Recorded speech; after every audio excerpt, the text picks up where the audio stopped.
صل على محمد وآل محمد. اعوذ باللہ من الشیطان الرجیم. بسم اللہ الرحمن الرحیم. اللہم صلی علی محمد وآل محمد وعجل فرجہم. ناظرین و سامعین، سلام علیکم ورحمۃ اللہ وبرکاتہ.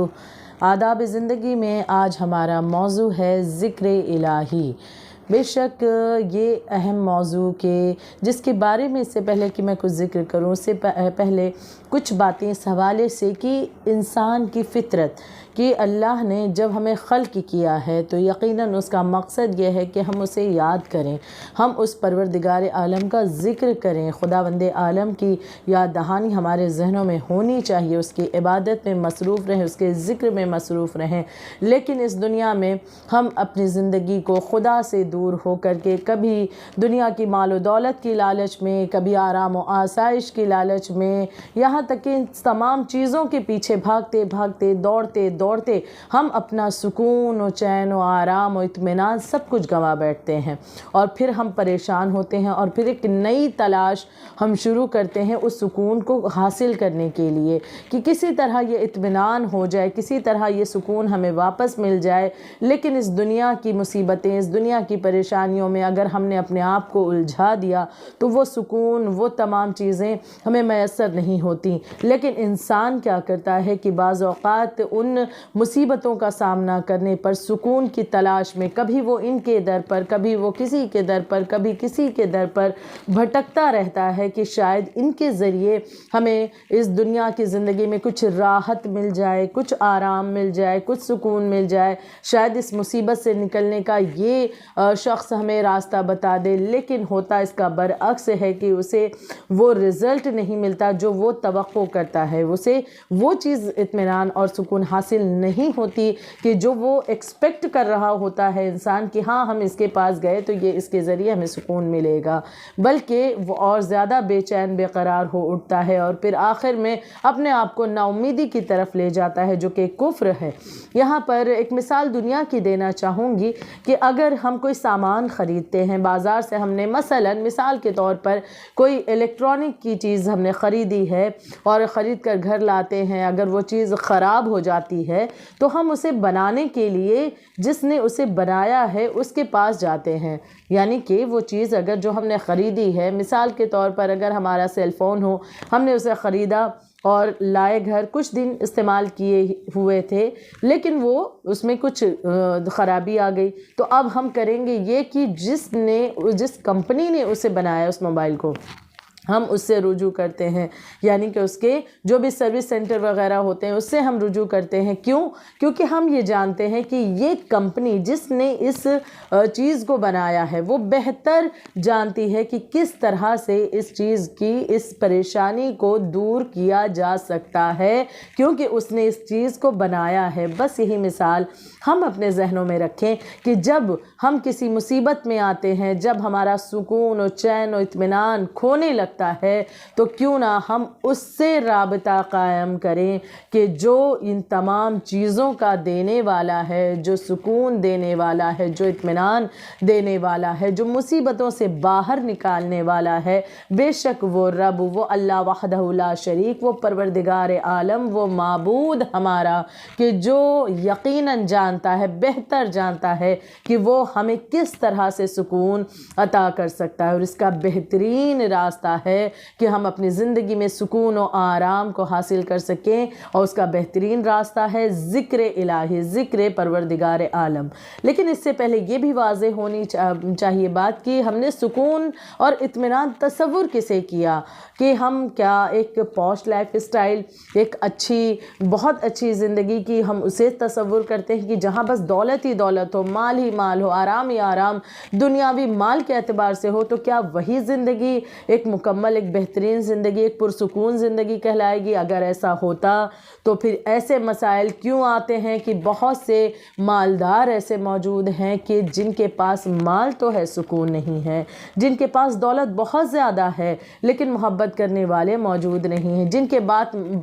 کے پاس میں مال و متاع بہت زیادہ ہے لیکن اس مال کے ذریعے وہ اطمینان، وہ راحت، وہ قلبی سکون انہیں میسر نہیں ہو رہا ہے، تو اس کے معنی یہ واضح ہے کہ دولت سکون نہیں دے سکتی۔ بے شک اس زندگی میں کچھ آرام ہمیں میسر ہوتا ہے اس دولت کے ذریعے، لیکن پرسکون زندگی، حقیقی معنوں میں پرسکون زندگی، حقیقی معنوں میں بہترین زندگی، اطمینان کی زندگی ہمیں اس وقت میسر ہوتی ہے کہ جب ایک انسان ذکر الہی میں محو ہوتا ہے، خدا کو یاد کرتا ہے، خدا کا ذکر کرتا ہے، اور یہی پروردگار عالم جو قرآن مجید میں وعدہ کر رہا ہے فَاذْكُرُونِي أَذْكُرْكُمْ، کہ تم میرا ذکر کرو میں تمہیں یاد رکھوں گا۔ تو یہ کیسے ممکن ہے کہ وہ رب ہمیں بھلا دے؟ ارے وہ پروردگار عالم تو اسے بھی نہیں بھلاتا کہ جو اس پر عقیدہ نہیں رکھتے، جو اسے مانتے نہیں ہیں۔ ایسے بھی افراد جو اسے خدا ہی نہیں مانتے، وہ تو انہیں بھی جلاتا ہے۔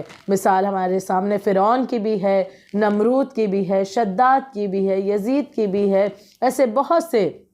افراد کہ جنہوں نے گمراہی اختیار کی، جو کہ خدا کے خلاف کام کر رہے تھے، جو کہ خدا سے لڑنے کے لیے اٹھ کھڑے ہوئے، لیکن وہ رب تو انہیں بھی جلاتا ہے، انہیں بھی عطا کرتا ہے۔ تو یہ کیسے ممکن ہے کہ جب ہم اس کا ذکر کریں تو وہ ہم سے غافل ہو جائے؟ بے شک وہ پروردگار عالم ہمارے ذکر سے، ہمارے اسے یاد کرنے سے خوش ہوتا ہے۔ اسے ضرورت تو نہیں ہے، یقیناً اسے کوئی ضرورت نہیں پروردگار عالم کو کہ ہم اس کا ذکر کریں، اسے یاد کریں، اس کی عبادت کریں، اس کو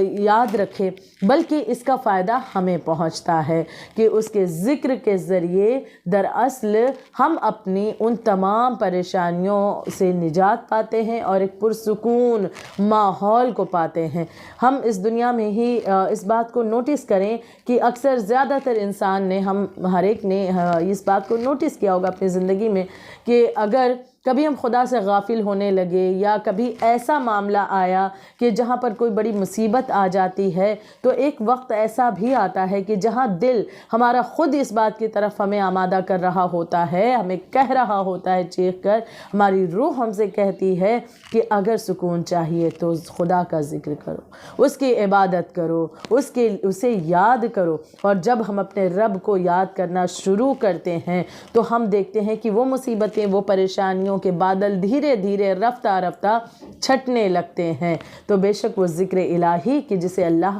بہت پسند کرتا ہے، چند احادیث کا بھی ذکر کرتی چلوں کہ مولا متقیان امیر المومنین حضرت علی ابن ابی طالب علیہ السلام ارشاد فرماتے ہیں کہ ذکر خدا سے رحمت نازل ہوتی ہے۔ رحمت کے لیے ہم بہت پریشان ہیں کہ ہماری زندگی میں رحمت نازل ہو۔ اگر خدا کی طرف سے اس کا کرم، اس کی مہر ہو جائے، اس کی رحمت آ جائے، تو اس سے بہتر کیا ہوگا انسان کی زندگی میں؟ اور ذکر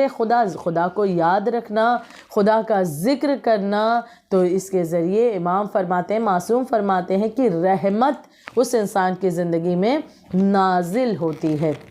ایک دوسری حدیث میں معصوم فرماتے ہیں کہ ذکر خدا دین کا ستون ہے، ستون یعنی پلر ہے، دین کا پلر ہے، ستون ہے، اور شیطان سے تحفظ و سلامتی ہے۔ یعنی جب ہم خدا کا ذکر کرتے ہیں تو جو شیطان ہے اس سے ہم محفوظ، اس کے وسوسے سے ہم محفوظ رہتے ہیں کہ بے شک جب اللہ کو یاد کرنا شروع کیا تو شیطان جو ہے وہ دور بھاگنا شروع ہو جاتا ہے، کیونکہ وہ اس سے قریب ہوتا ہے نا، کہ جو گناہ کرتا ہے، جو گنہگار ہوتا ہے، شیطان ابلیس اسی سے قریب ہوتا ہے، لیکن جو نیک ہوگا، جو اللہ کو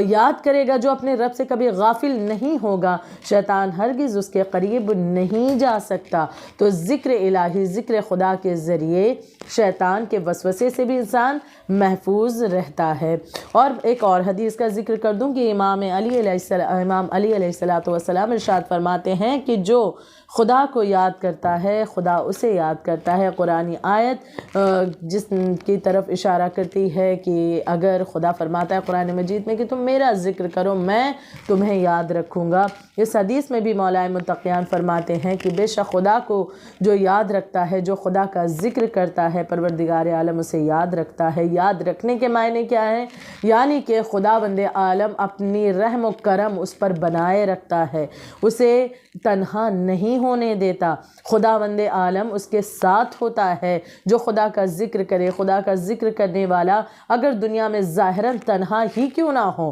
لیکن پروردگار عالم ساتھ ہے، اگر مالک کائنات ساتھ ہے اور پوری دنیا کیوں نہ ساتھ چھوڑ دے، کوئی مسئلہ نہیں، لیکن پوری دنیا ساتھ ہو اور خدا سے انسان غافل ہو تو یہ ساتھ کوئی بھی فائدہ، ذرہ برابر بھی فائدہ پہنچانے والا انسان کو نہیں ہے۔ تو بے شک سب سے اہم چیز ہے کہ ہم اگر سکون چاہتے ہیں اپنی زندگی میں، پرسکون ایک بہترین زندگی، ایک عابدوں والی زندگی چاہتے ہیں، ایک بہترین زندگی چاہتے ہیں ویسی جیسے خدا ہم سے چاہتا ہے، لہٰذا اس کے لیے ضروری ہے کہ ذکر الہی کرے، ذکر پروردگار عالم کیا جائے۔